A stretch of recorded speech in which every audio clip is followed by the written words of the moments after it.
Do you know what your problem is? What's your problem?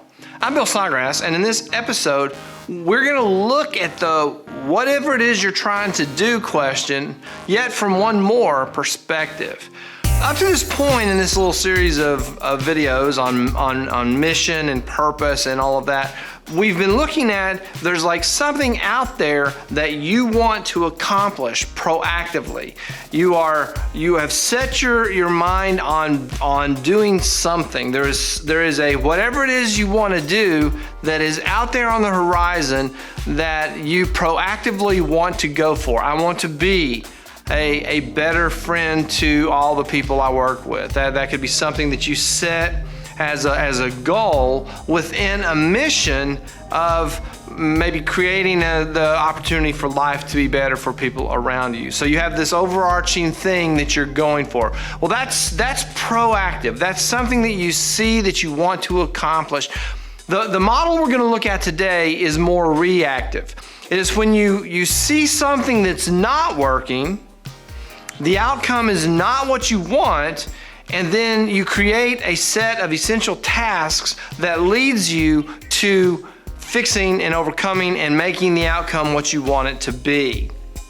Making the outcome what you want it to be. This is a reactive sort of mission. This is a reactive sort of essential action. There is something that's wrong. The skillet's on fire. I should do something. See, that's reactive. I wasn't planning on the skillet catching on fire, so I have in my mind, contingencies for what that happens. So I go find the baking soda and put the fire out, and hopefully the house doesn't burn down. So I'm reacting to a problem by taking essential actions. And this is very normal. This is very normal in the course of any day and any business and in any setting where things come up that you aren't expecting. People who work in an emergency room are always reacting to whatever comes through the door. The key to being effective in your response is to identify what the problem is to begin with. So I'm gonna give an example because I like to give examples. Here's the example I'm gonna give is flying your drone. Flying your drone. So someone may be flying their drone and having a really hard time getting it to stay where they want it and getting it to line up and get the picture that they're trying to get.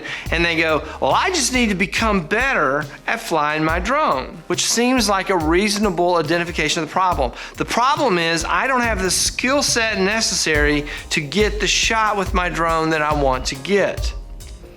That could be the problem, but the other problem could be not a matter of your skill set, but a matter of timing. It could be that you're trying to fly your drone on a day when it's too windy. So the solution to the problem is not getting more skills, but rather choosing the right day. The problem is you're making bad choices as to when to fly the drone. Therefore, you're not achieving the outcome that you want, not because you don't have the skills. Now, it could be that you are making the right choices and you don't have the skills. The problem with this problem perspective on missions, the challenge is finding what the true problem is. I've dealt with a lot of people in like mental health situations, parents working with teenage kids. Parents come to me and they're like, he always argues. How can we get him to stop arguing? We talked further. The problem wasn't the child's attitude. The problem was that sometimes when he argued, they changed their mind. The problem wasn't with the child's attitude. The problem was with their practices of sometimes giving in. The real problem wasn't his attitude at all. His attitude was, I got this figured out. If I argue 50% of the time, they're going to change their mind and I'm not going to get in trouble. So they had to change their approach to interacting. Not because his thing, the problem they thought was his attitude, the problem was actually their practices. So identifying the problem leads you to changing the right thing. Identifying the correct problem leads to making the right essential actions that will correct that problem. Another example that came up in the comment section of a video that sort of inspired this video, the example I gave there was someone always late to that 9 o'clock meeting. And it's not because the 9 o'clock meeting was too soon. The problem wasn't with the schedule at the office. The problem could be with the habits of the person who is arriving, who their first thing they have to do is get coffee, and that wastes 10 minutes. And then they have to warm up the copier, and that takes some time. And then they have to check their Snapchat and their Facebook and their Instagram.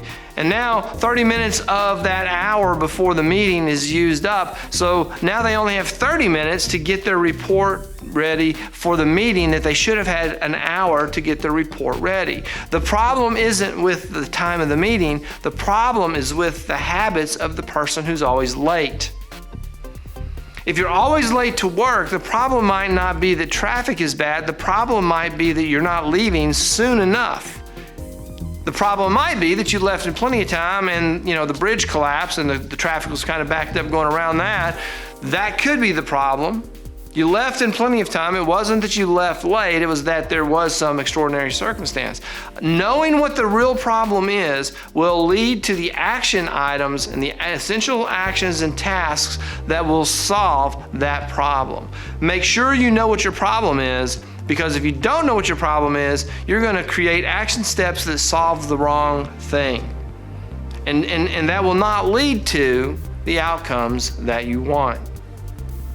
In the description section on the videos, there's going to be some more notes and things that will appear in the blog that gives some more examples of this kind of mentality. So go check that out. Thank you for being a part of this episode. If you're watching the video, links to the podcast are down in the description. If you're listening to the podcast, go to youtube.com/Bill Snodgrass. Check out the video version of this conversation. Also, lots and lots of other videos there as well.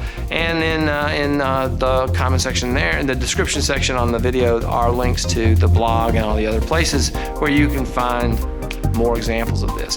Thanks again for being part of this episode. We will look for you in the next one. See you there.